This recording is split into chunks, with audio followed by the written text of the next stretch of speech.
Hello, everyone. This is Ellie with the Got Your Back podcast. Today, we're doing part 5 of our series on anxiety, and we're going to be focusing on judgment today.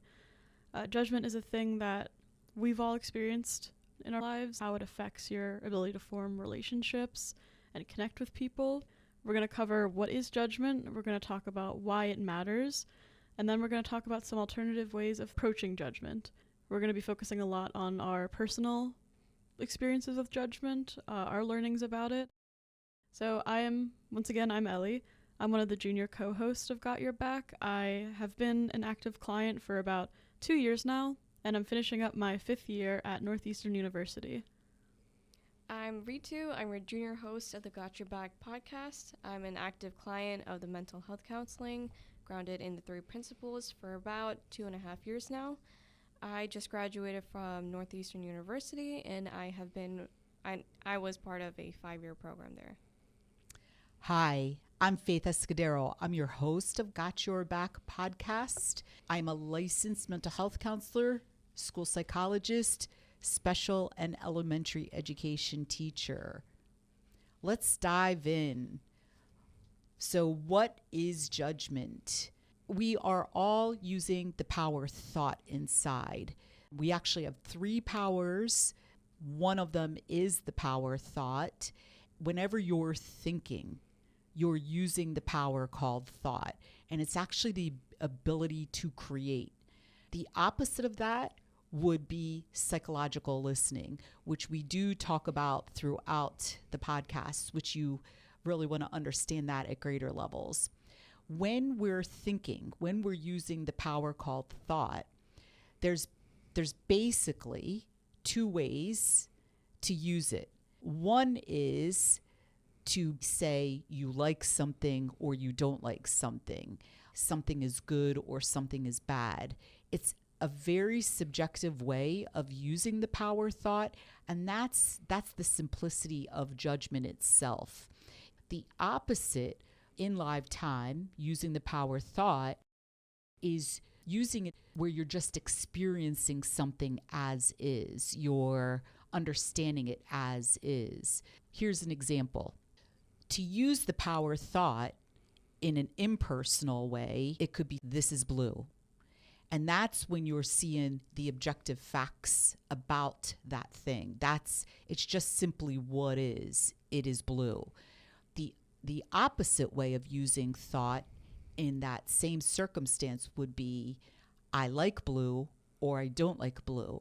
That's when one is using the power thought to subjectively judge the color blue. And that's seeing from the personal or a subjective level of understanding. Judgment by itself is not a bad thing. It's when we go around using it with less awareness, and we do it often, and then we develop mindsets in response to it. Do you want to give an example of judgment so that we can start digging in and looking at it in a more practical way? Mm-hmm. I have an example. I have naturally curly hair, and when I was in high school or just growing up in general, I did not like my curly hair. I didn't really invest much time into taking care of it. I would always straighten it, and the reason why I would straighten it is because I would keep thinking like, no one's gonna like my curly hair. I don't even like my curly hair. I hate my curly hair. I just did not appreciate my hair at all. And in a way, I was judging myself, but I was also judging the way my hair was naturally designed to be then. And then after learning about 3 principles, that's when I learned I'm really degrading myself. I'm degrading my hair. I'm not really appreciating what was naturally given to me. And the more I spent time into investing about the 3 principles and just the way that I was judging myself, I started to take care of myself better, and I started to appreciate the things that I naturally have. And as an end result, I usually wear my hair curly now. And it's just something that I appreciate, and I'm not judging that part of myself anymore then. That's a great example of judgment, Ritu. When we're using the power thought, we're creating ideas with it. You were innocently using your power thought from the personal, judge your hair, saying, I don't like it. The problem is this is her hair. This is what she's been given. By learning about how she was using thought, she could see more naturally in different ways. I could be experiencing my hair in different ways. So by using the power thought in a more knowledgeable way, in a more conscious way, she was able to say, this is my hair, and look at it through an impersonal lens, and then start learning how to work with her hair. It's a really important thing to understand. When we use the power thought to judge something, it could be we're judging ourselves, we're judging someone else, or we're worried about people judging us. These are all less aware ways of using the power thought. That's where a lot of anxiety can come from, feeling really nervous if I'm good enough, or in this case, being not happy with your hair, not being able to enjoy it. It's like you're innocently not developing a very healthy relationship with yourself and what you've been given. That's where a lot of body issues can come from, or poor self-image. It's a powerful thing to learn about this power called thought and how it works, and to use it more consciously. So the point is now you just more naturally enjoy your hair. You have a better relationship. That thing you didn't like about yourself, that you were judging about yourself, it's like erased now from more knowledge, more mental health that you've cultivated, and by learning to use your operating system more consciously. Yeah. The 3 principles is the operating system inside of us. It's not the brain.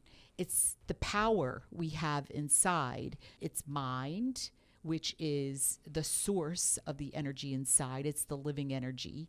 And then it's consciousness, which is awareness inside. And then it's the power thought. And we're using these 3 powers, this operating system inside every single moment. It's almost like creating an invisible pair of glasses. When you believe what you're creating inside, you look at the world through this invisible lens that you're creating. When it comes to judgment, in a number of ways, it can be a very tainted or contaminated lens we're looking through. And then we're feeling anxiety, we're feeling nervous. We're not really ourself, our authentic self, and enjoying life. What I'm understanding from you two's example is that it's not about learning to like love your hair all the time, or to always kind of like do it in a way that you find pretty, but more about just accepting where you're at.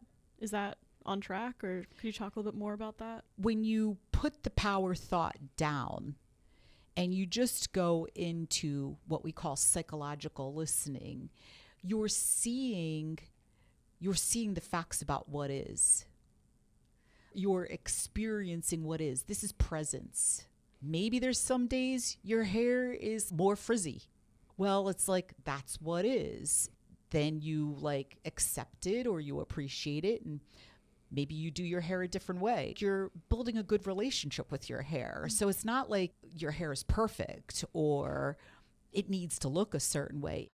You're more resilient, you're more appreciative, like this is where it's at. And then from that impersonal lens, that objective lens, maybe that's a day you pull your hair back and you enjoy a ponytail, or maybe that's a day you straighten it, or maybe that's a day you use different products in your hair. You're actually like building a good relationship with your hair, a healthy relationship with hair. Did I answer your question, Ellie? Yeah, definitely. Seems like it's a lot about like building resilience with whatever it is you're looking at. Mm-hmm. I also had another question that, like, before, when I was consistently going to my straightener, I was thinking in my head, like, this is going to make me feel better. Am I still judging it? Oh, that's a really good question. The feeling you live in is on the inside. Mm-hmm. From a lower level of self-awareness or mental health, you were under the impression, oh, I go straight my hair, I get rid of these curls, And that's on the outside. That's going to make me feel better on the inside. Mm-hmm. That's a total misunderstanding. That's a lower level of psychological awareness or mental health, how you actually work inside. I'm sure there's people in our audience that could actually say when they have done things thinking it's going to make them feel better on the inside, they're relying on this thing on the outside. And there's actually times where it did not make them feel better on the inside because the feeling originates from the inside and how you're using your operating system moment to moment. That's why you want to understand the three principles and cultivate more awareness around that, because then you're understanding what you're doing with your operating system, why you're feeling the way you are on the inside. This is why using your operating system more consciously to build a more conscious relationship with your hair, with what nature has given you, that's going to be the sustainable resolve. That's what's going to just upgrade sustainably your relationship with yourself, instead of judging what you have or judging what you anything about yourself. That's where you use your operating system more to reflect, more to psychologically listen, more to ask questions, very simple questions. So you're using your power called thought instead to reflect. You're just in a much more resilient state. And then along the way, it's going to hit you. You're going to have realizations. Oh, this is how I do my hair, or these are the products that I use, or this is why I've been feeling this way about my hair. The interesting thing is we can use the power thought against ourselves. And that's really what anxiety is, when we're like social anxiety, when we're saying, am I good enough? Are people going to like me? We're using our operating system, our power, to judge ourselves, to in some way say we're not going to meet the expectations of the outside. Or we could even use our power thought to judge others. For example, you're at an event and this person's talking. You hear yourself saying, boy, they're really boring, or this is really boring. That too is another example of judgment. You're using your power called thought to arbitrarily make up in your head that this event is not good enough, or this person who's speaking is not good enough. And in those moments when you're feeling that bad feeling of feeling bored, that feeling is signaling you could be using your power more consciously. Your mind could be more open. You could be seeing it from a much healthier state of mind and actually enjoying yourself and learning a lot more and engaging a lot more. We not only, with the power thought, have the ability to judge ourselves and have a poor relationship with ourselves, but also with others. And that can be seen more as being arrogant, calling the speaker boring, or calling the event boring. It's this subjective lens that you're making up, this tainted, contaminated lens you're making up, and you're looking at the event through. And really, you're holding happiness away from yourself. You're holding a good feeling away from yourself in that live moment. I hear you saying like the words bad and good to describe feelings that you experience. Is that an example of judgment, or is there maybe something to understand about? Really good question. So when we're talking good or bad, we're either talking from the impersonal, objective facts, or we're talking from subjective ideas that the thing is good or bad. So, for example, objective facts. It's bad to steal someone's purse or to steal someone's money. It's just what is. It's just what's true. Objective facts. It's bad to bully someone, to use your power to overpower them. So there's good and bad. It depends when you're using these words. It's depending on inside. Is it coming from what I call innate wisdom, from the impersonal, from seeing these are the facts about the situation? Or is it coming from the subjective, something that you're making up? And you'll also know by the feeling inside. When I'm talking from the impersonal, objective facts about the feeling. So, for example, when I'm using the word good, I'm really talking about a secure feeling inside, a grounded feeling inside, a calm feeling inside. When I'm talking about a bad feeling inside from objective facts, I'm talking about an insecure feeling inside. I'm talking about a busy mind. I'm talking about, well, the best word I can use is insecure, a darker feeling, a heavier feeling. I'm really glad you brought that up. When we really listen with an open mind, our awareness grows, where we can tell when the person is speaking from objective facts and when they're speaking from subjective ideas, which an objective fact, it just is, and it's applicable to everybody in through enduring time. When we're talking about subjective, we're talking about it's something that is being made up by the person, a belief, an opinion. It could also be conventional wisdom, something that's popular within a generation or during a specific time. In Ritu's case, like the objective fact is just my hair is. It's not good My or hair bad. my hair is curly. Yeah, and the feeling is lighter because she's not judging her hair. She's not feeling like insecure about it, which would be a subjective idea. Right. So the way she's using her power thought, she's seeing clearly from facts, my hair is curly. And how she knows that is because she's in a grounded, calm feeling, a lighter feeling. That feeling is communicating. She's seeing, the way she's using her operating system, she's seeing objective facts in live time. And as is I have curly hair, or maybe my hair's more frizzy today, or maybe it's coming from just experiencing what is. Subjective would be, I hate my hair today. And you would know it because the feeling inside is heavier, darker, insecure. And it's actually a privilege to be able to use your operating system to come up with this stuff. Some people, that's how they've created fascinating novels, is they've used their operating system through imagination, and they've written these amazing novels. The difference is with good mental health, you more consciously understand what you're doing inside moment to moment.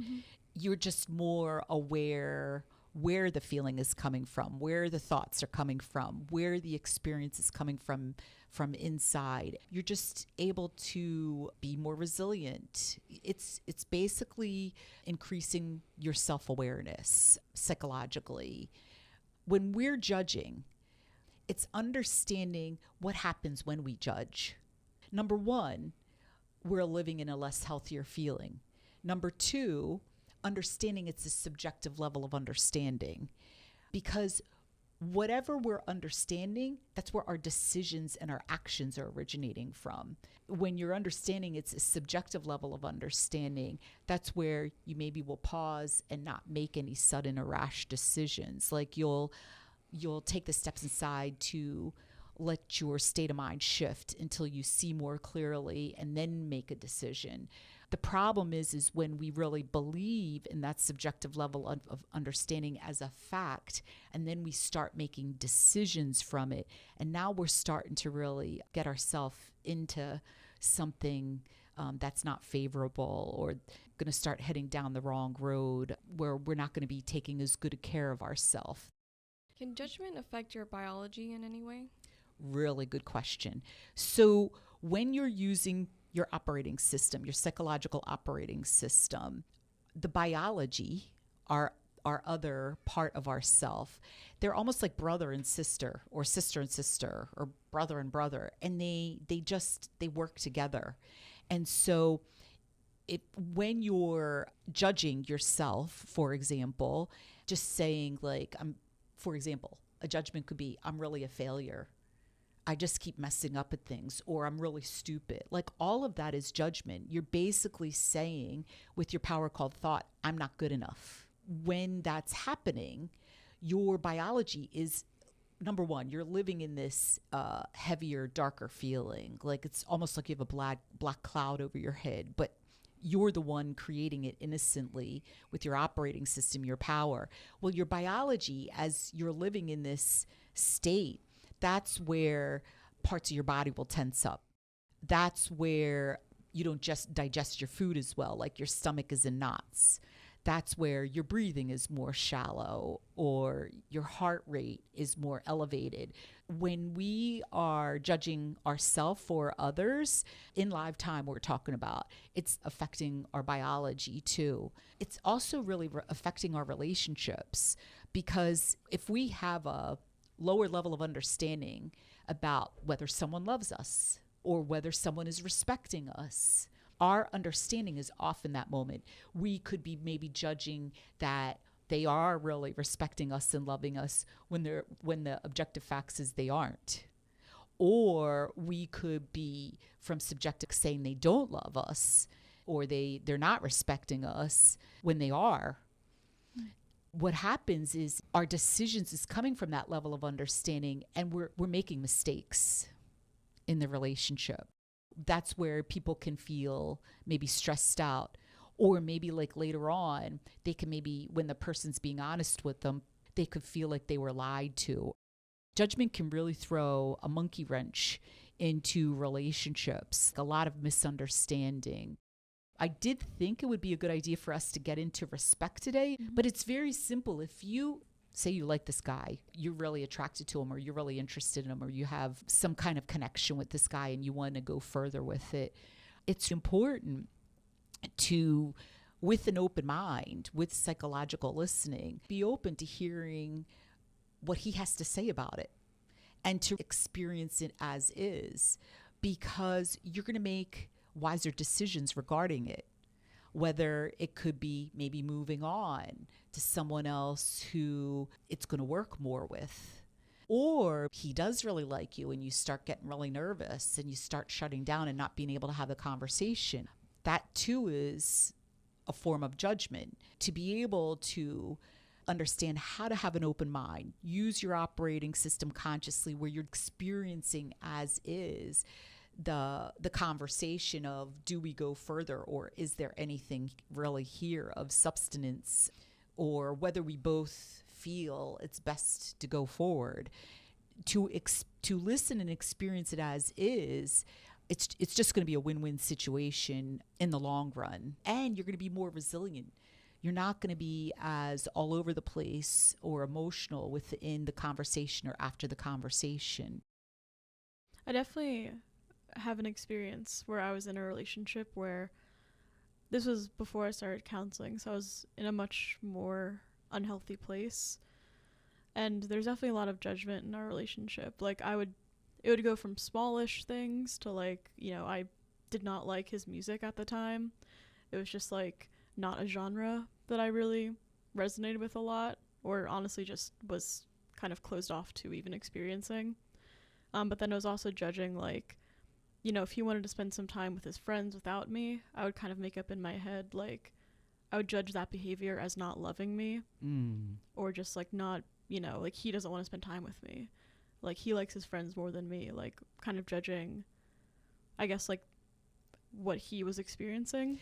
And to really just simplify that, and I do want you to continue, but like a short little reprieve there, is you were basically saying in your head, it's not good, he's with his friends without me. You were subjectively making up, it's a bad thing. Yeah.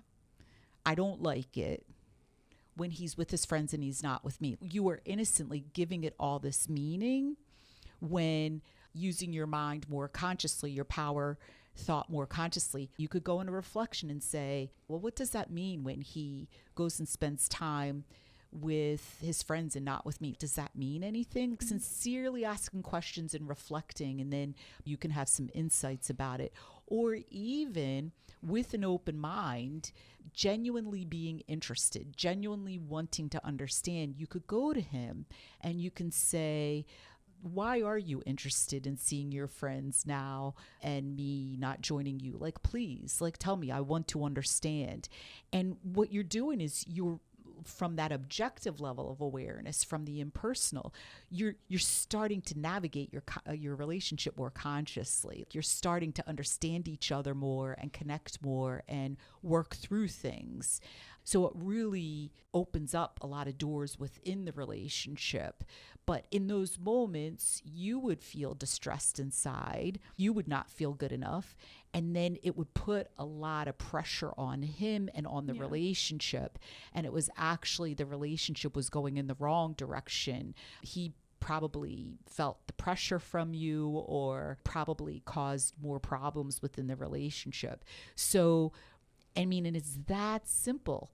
In those moments, you were using your power thought to arbitrarily judge, this is a bad thing. He doesn't want to be with me. And how you know it was the bad feeling you were living in, the insecure feeling, the troubled feeling you were living in. But please go on. Yeah, I was just really going to say, like, even the stuff like not liking his music and kind of giving him a hard time whenever he wanted to, you know, like listen to this music or introduce me to something. Like I could definitely feel, and I received like feedback from him about this a little bit, but like I could just feel the connection between us was struggling. Cause I mean, like looking at it now, it feels very simple. Like I was not open to getting to know about him, being able to experience like whatever he was bringing to our relationship. I was kind of just bringing like my own ideas of like my music taste is better, or like, you know, I'm doing him a service by like showing him my music that's better, and all these like ideas that just weren't really respecting him and where he was coming from and what was important or meaningful or cool to him. So definitely, this is the power of cultivating more mental health. This is the power of cultivating more self-awareness. Right now, as we're talking about it, it can seem very simple. And in the end, it really is simple. We're not saying easy, we're saying simple. But this is the power of knowledge. This is the power of learning, because you've put a lot of work into cultivating this mental health. This has been 2 years of a lot of very committed work for you to do. Before learning this knowledge, you had no idea of this stuff. It was not on the radar screen for you at all. yeah. That's the power of having an inner knowing that you need help, which that is a brave thing, to be aware that you need help and to go seek the help and then really invest in the help, which it's assistance in getting to know your authentic self, how you really work inside, what you're really capable of.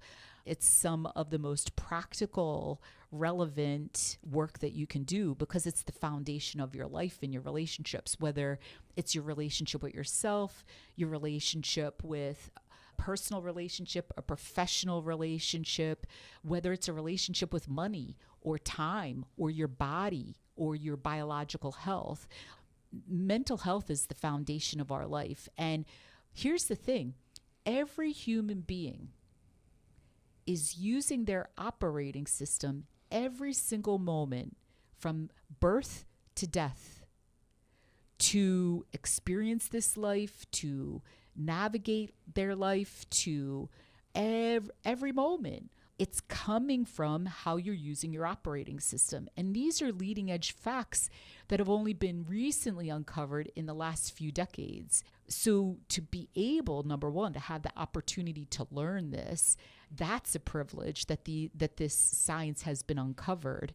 But also to be able to understand yourself more and how you work so that you can just naturally enjoy things more and cultivate healthier relationships. It's just really, really worth it. So we are not talking about strategies or tools. Eliminate that from your mind right now. We are talking about universal knowledge. It can only be cultivated, and that too is a way of using your mind. So the difference you see now in your relationship, like, do you have a relationship now? Is it different than that relationship? How is it with the 2 years of mental health you've cultivated in this understanding? Yeah, I definitely feel like I'm in another relationship right now, and that's definitely different. But I do think what's interesting is that like I feel like all of my relationships are different. Like I've just been a lot more open to experiencing things. Like, like when I'm with my friends and someone wants to do something like go to candlepin bowling, which is like a big thing in Boston, I understand. Like instead of just thinking like, oh, that's boring, I don't want to do that. Instead, I'm just a lot more open to experiencing it when like in the past with that relationship, like I also had judgments about like what a fun date night was. And usually it was very like go to a movie, make dinner, and that was kind of it. I was pretty limited. But now it's like if there's a cool thing happening in the city, even if it's not something that's really something that I'm familiar with, I'm just a lot more open to doing it. And I feel like it's just a lot more of an opportunity to connect with people and just experience something with them. And if it's something that they like, it's being able to kind of check that out and sort of have that moment with them where like we're both experiencing something that is meaningful to them. So there can be this idea of being happy, or seeking happiness. And really with this understanding, what it boils down to is the level of consciousness that you're living at. What I'm really talking about is the level of mental health you're living at, the level of self-awareness you're living at, the level of psychological awareness you're living at.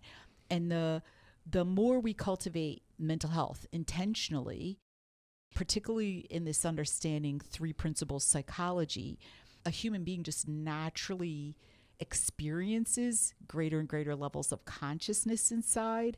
The more that happens, there's just more of an ease in life. Life just becomes simpler. What used to be in the past mundane experiences, actually a lot of joy can be experienced in them because of the level of consciousness you're living at. So what I hear for you, Ellie, is as you've cultivated and experienced new levels of consciousness, you've let go of all these subjective expectations that you had in relationships. These invisible things that were in your head just kind of fell away like prison gates. Now you're just in such more of a space to just naturally enjoy things. That's you seeing more and more from your authentic self. Do you have anything to add to that, Ritu? Yeah, I feel like one of the biggest things that I've realized is just I wasn't understanding I'm the one that's in control of all the judgments that I'm having about the world or about myself. And once I realized it would be better for me, more healthier for me to just accept what is, I started to understand like how to enjoy winter more, how to enjoy the rain or like the wind more, or things about myself. Could we take a little look at weather? Realize it, listeners, like how often we all judge the weather and how that is responsible for our happiness that day. Mind you, in the winter, we might need a little more vitamin D to help us out to feel better because we're not getting as much vitamin D from the sun.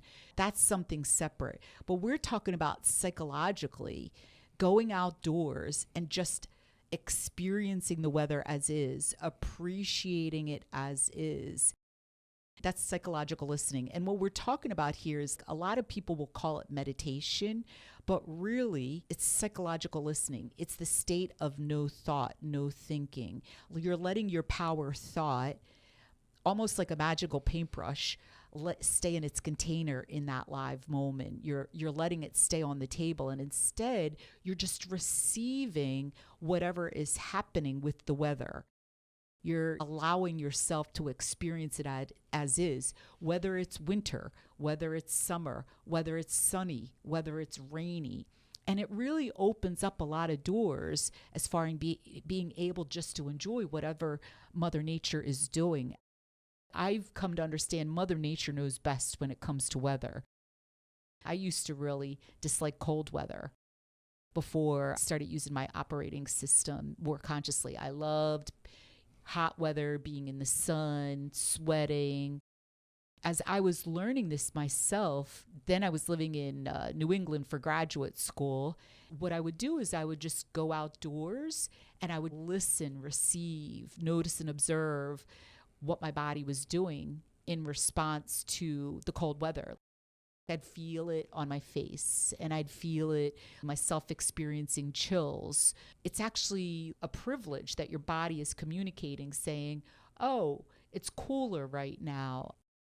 It ended up where I got involved some winter sports. Never knew I would do that in my life. Actually, really enjoyed the winter sports. Just was seeing the winter through a whole different lens inside. It opened up so many doors. Plus, I dressed more appropriately. If I was cooler, I put more clothes on. If I was warmer, I put less clothes on. I just did things that made sense. Those new levels of consciousness just led to enjoying what is more of the time. I think you even talked a little bit about some subjective mindsets you had about weather, Ellie. Yeah. It's actually kind of funny. Like, I had a lot of mindsets about summer and just like really hot weather, and the words I would have used then was that like I hated being sticky and being sweaty and warm. And there are also like a lot of other judgments I had about summer that were more like psychological, like, summers when my friends move back home from college, or like my friends from home go back to college at the end of the summer, and all this stuff. So I would have like all these judgments that kind of just culminated into like a mindset I had about summer as just being really bad. And like living in New England, summers are, they get pretty hot. They're pretty significant. And I live in New England, and so like part of just like getting healthier mentally was learning to just kind of accept summer, and then also learn to even enjoy it in some days, just like appreciate the seasons changing, appreciate all the stuff that opens up around Boston in the summer, just like appreciate, like summer fashion and all the like colors that come out. And so that, if I could elaborate on one example of what you were saying, you would call it bad with your power called thought when you would sweat. Understand in that moment, your body is doing what it needs to do biologically. There's a reason it's sweating. Instead, just experience the heat, to just experience the sweating. Now your body's able to do what it needs to do without any pressure. But that judgment would then create a tension in your body, whether it's in your stomach, whether it's in your neck or your shoulders or somewhere else. So it's actually putting pressure on the very thing that it needs to do at that time. To be able to experience as is, be good in your own skin when you're sweating, and then do the right thing. Maybe wear less clothes, or when you're finished the activity, go take a shower. That's common sense. Experiencing it as is and then doing the right thing. Can you change summer? Can you change nature? To have thinking about it, you're creating this dark, bad, insecure feeling inside about something that just is. Doesn't it make a lot more sense to learn how to use your mind more consciously? Learn from inside how to enjoy these things more, how to experience them as is. Yeah. So it makes sense to start talking about what is the flip side of judgment. It's important to understand a psychological habit such as judgment, a conditioned habit, a less aware habit with the operating system inside, such as judgment. But it also makes sense to start talking about the flip side of that. In live time, what could I be doing instead of judging? To introduce it, like there's many states of mind that one can choose, probably infinite states of mind. But some examples of opposite states of mind would be respect, curiosity, compassion, gratitude, humility. Now, I'm using words to point to states of mind, but there are steps behind those states of mind to understand them, to live them naturally. And those will be in future podcasts. But today what we're going to focus on is just respect. There's steps behind living in that state of mind in current time, especially if you're moving from a judgmental state of mind to a respectful state of mind. There's steps inside to become more and more aware of that you just naturally do with your operating system. But there's also just understanding the state of mind itself, why to do it, what is it. we did have in a previous podcast where Ritu gave a great example where she was teaching in the classroom. And do you want to refresh our memory a little bit, Ritu? Yeah, so I have been, for the past couple of months, I've been a teacher that teaches computer science to high school students. And there was this one time where I was sitting with a student and I was trying to help them understand some sort of coding problem. And I couldn't really figure it out myself. And there was this other student who was sitting kind of like across the room, and they were kind of like shouting out the answers. They were like, try this out, do this, do this. And in my head, when the student was like interfering with the conversation, I started to get a little pissed off with it. I started to get frustrated, and I started to think like, why does the student think that they can just do this? Like, this is my classroom. They should not be allowed to be doing this. I could just feel how tense I was getting in my head and how much like fire inside of me was building up. But then once I started to notice how frustrated I was getting, I quickly like shifted gears, and I was like, I think it's time for me to slow down. I need to be a little bit patient right now. And when I was hearing the student shout out the answer, I was like, they're making sense right now. This is the correct answer to the problem I'm trying to help this other student out with. And I felt like in that moment, I was shifting from frustration in my ego to respect, where I was listening with a more open mind to the other student, and I was kind of just letting it be, but also not having this like huge expectation that I'm the teacher, like I'm the one that should be controlling the situation. I was shifting it into a more open environment then. So what I hear you saying is, with your operating system inside, you were creating this perspective where you're the authority figure, you know better. Where does this student get off thinking they know as much as you know? Am I correct in understanding? Mm-hmm. And then what happened was, because of what you learned in mental health counseling, grounded in the 3 principles, you started noticing the feeling inside. You noticed the feeling was frustrated. Even as you were taking those steps, you were already letting your head clear out. And your awareness was growing in present time, how you were using your operating system, how you were understanding what was happening on the outside in the live context. As you were taking the steps inside, it was becoming more clear to you from innate wisdom, from objective facts, from the impersonal. The student was merely helping out, and that they, from respect, they were actually understanding the coding problem. Yeah. That's a great example of, first, from judgment, you were innocently putting yourself and him in a hierarchy. You know better than him. You know more than him. You should be treated a certain way. All of that saying innocently from a lower level awareness, what he was doing was bad. Mm-hmm. I'm assuming it's a he. Maybe it was a she. You were arbitrarily using the power called thought and saying what the student was doing was bad from a subjective level of understanding. And you knew it was a subjective level of understanding because of the insecure feeling inside of you, the more heavier feeling inside of you, the less grounded feeling inside of you. And you are also given an excellent example of, it's called self-regulation, where you're taking the steps to become more aware in present time that you are using the power thought to judge the situation, and you're taking the steps to see it from a healthier state of mind, a more secure state of mind, a more resilient state of mind. That is a good introduction to respect.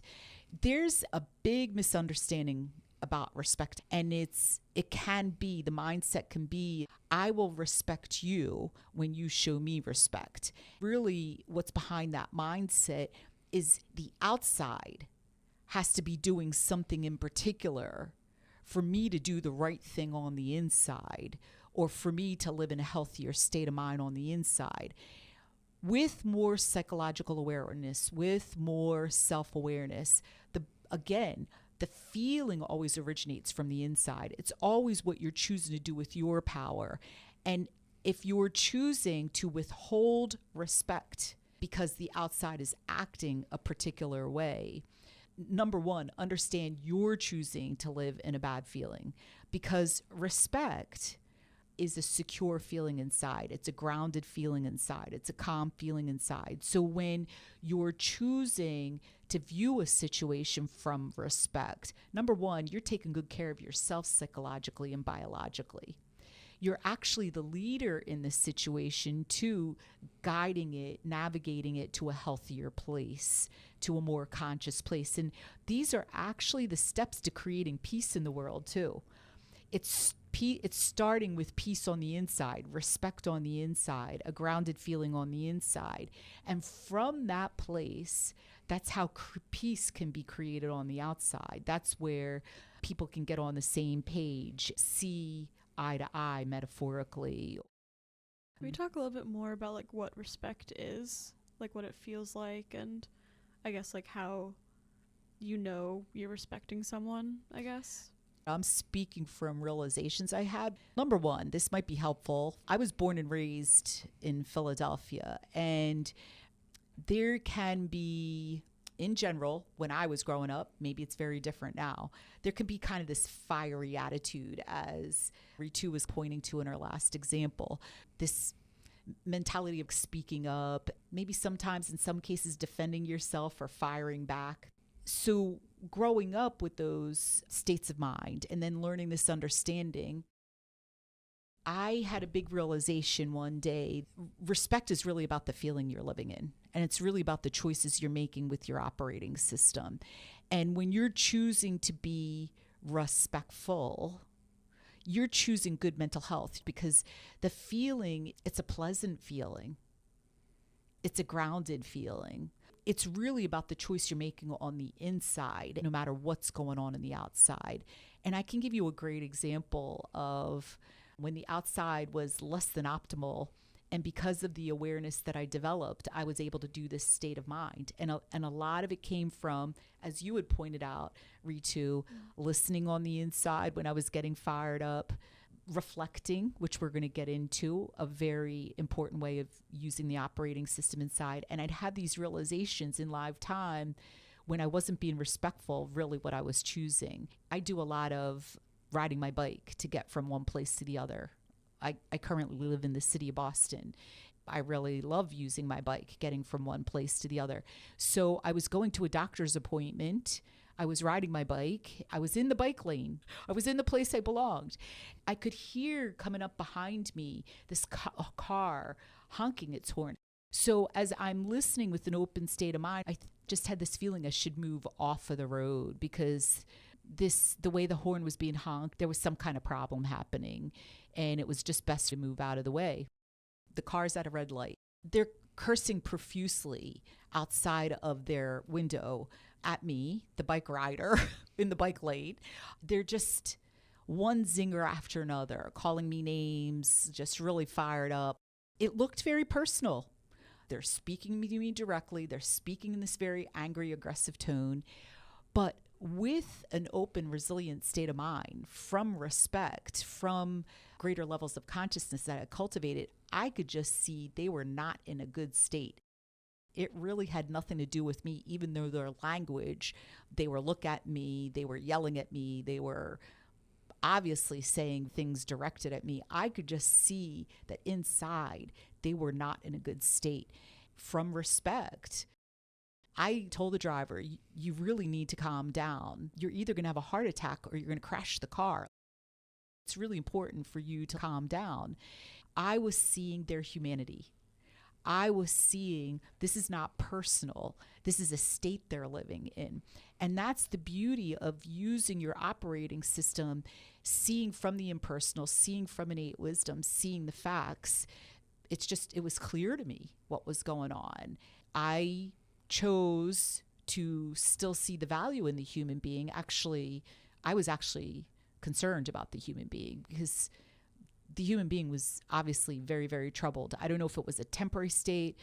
I don't know if it was more a long-term state. It's very different. Taking it personally is using your operating system to innocently judge the situation and somehow say you're not being treated right or being treated fairly. Because of the mental health I cultivated, I saw that it really had nothing to do about me at all.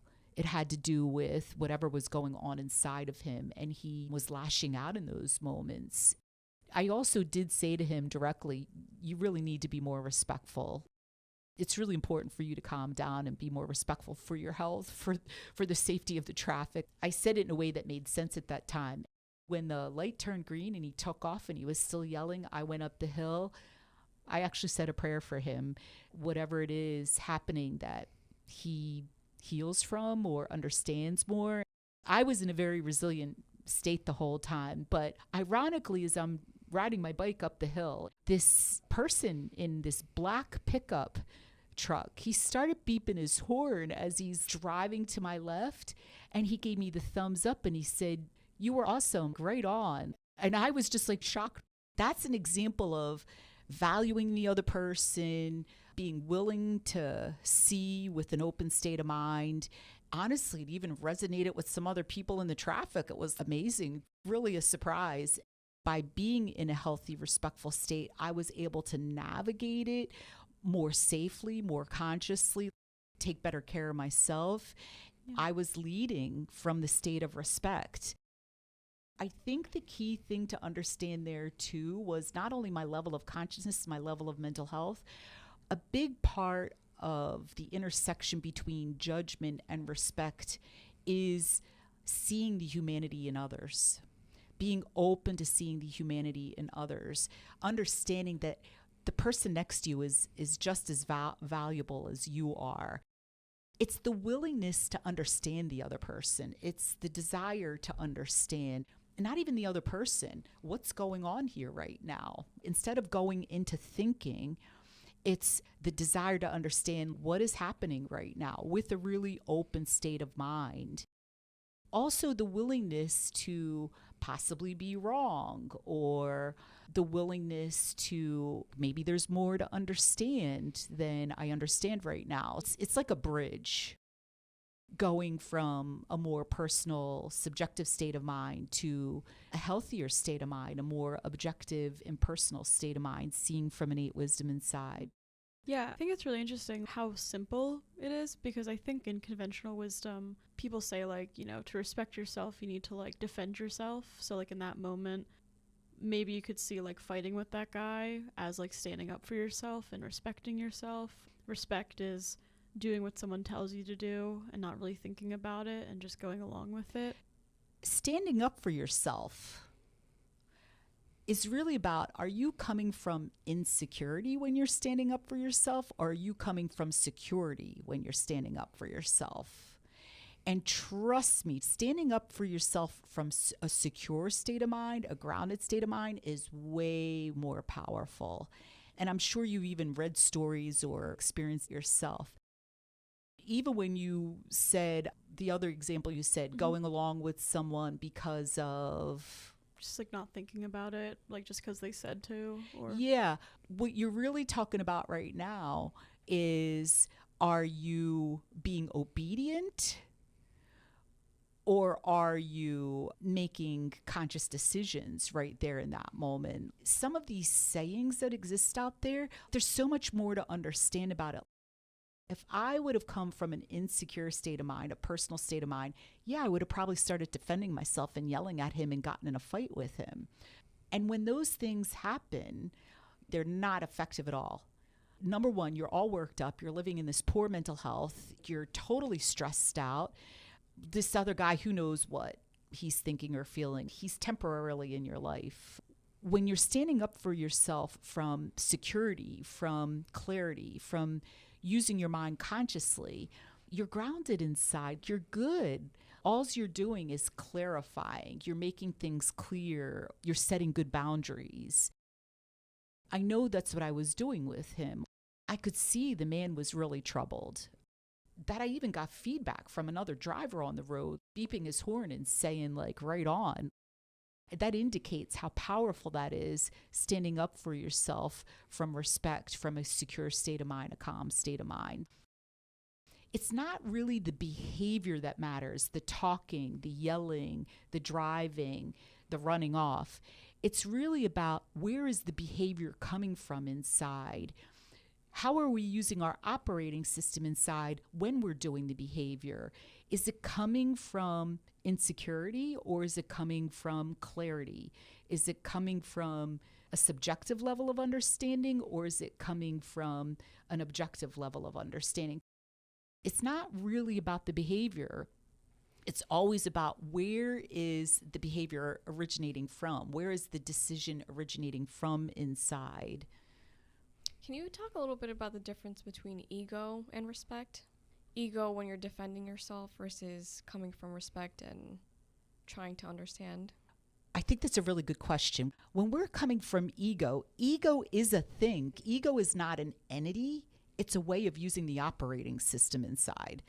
So when we're using the power thought where it's a lot of I thoughts or me thoughts, how dare you speak to me this way? Or this is the way I think it should be done. Or it's a lot of I or me thoughts. For example, am I good enough?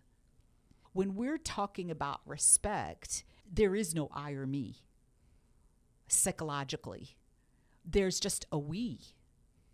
There's an us. It's more selfless. Number one, when we talk about these things, it's really important to stay focused on understanding it inside, applying it inside. There can be this confusion of wanting the outside to do it, or the outside to figure it out, or for the outside to do it to you. Understand, until you learn this yourself, it makes it less likely you can do it for yourself. And that's what's most important, is understanding it on the inside at greater and greater levels and being able to do it for yourself on the inside, because that really puts you in the driver's seat of your life and each circumstance you're in. When we're talking about ego and respect, we're talking about you really want to understand this from the inside. When am I seeing from ego? When am I seeing from respect? What is the difference and why does it matter? Ego is a thing, but it's not what people have been thinking. It's not like your heart or a brain. Ego is a way of using the power called thought. It is that simple. In live time, when we're invested in a lot of I thoughts or me thoughts, we're starting to see from ego. And what it naturally does is it creates a hierarchy in the power dynamic between yourself and the other people you're working with, or the other person you're working with.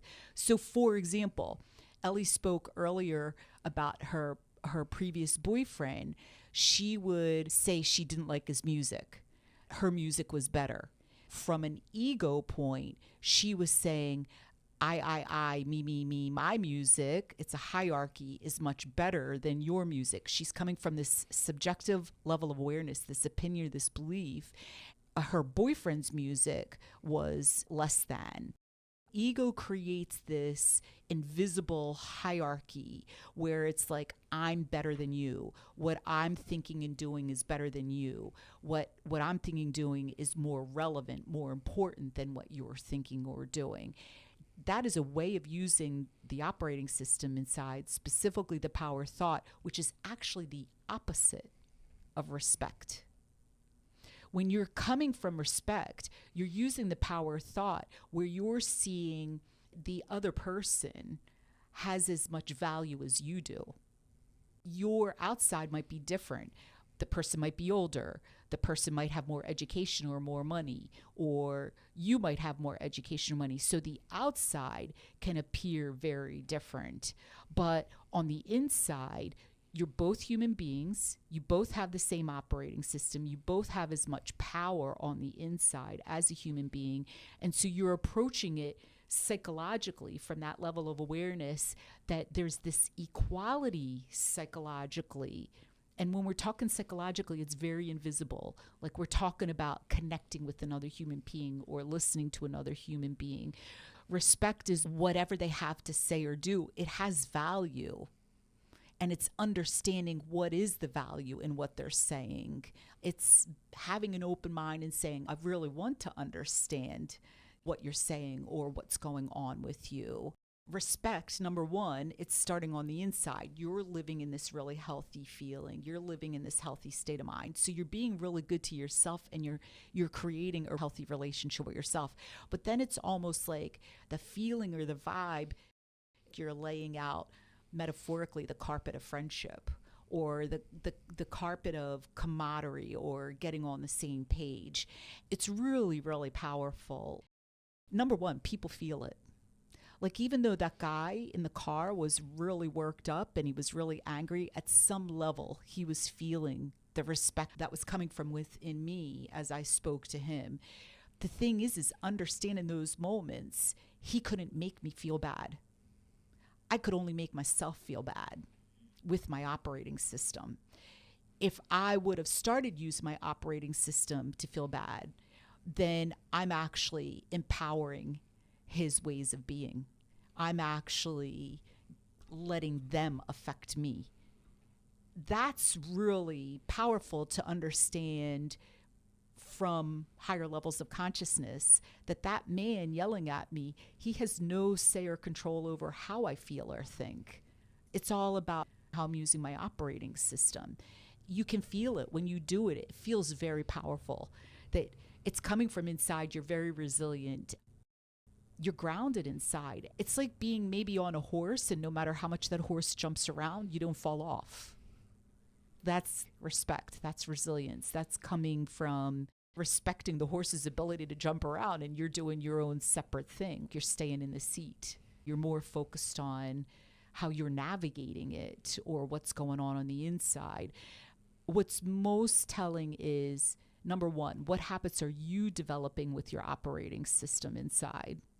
What relationship are you developing with yourself? That goes a way longer than some temporary experiences you have here or there with even your husband. You're not with your husband 24/7. You're with your husband sometimes. Your relationship is with yourself and how you're using your mind 24/7. Respect is really understanding. You realize that you are as valuable, you are as powerful on the inside as the person next to you.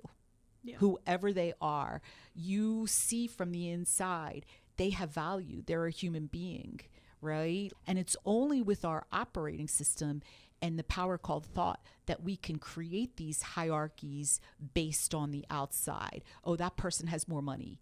Oh, that person's prettier than me.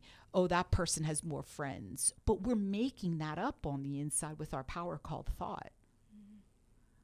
That's all subjective levels of understanding. So are we using our operating system where we're focused on the outside, or are we using our operating system where we're focused on the inside? And it's always about understanding and using your own power more consciously. And that's your operating system on the inside, mind, consciousness, and thought. It's all power. We're really, really glad that you joined us today during this podcast, part 5 of our anxiety series, and we've been talking about judgment. It's really important to understand judgment at greater and greater levels because it results in a lot of anxiety or social anxiety or poor mental health.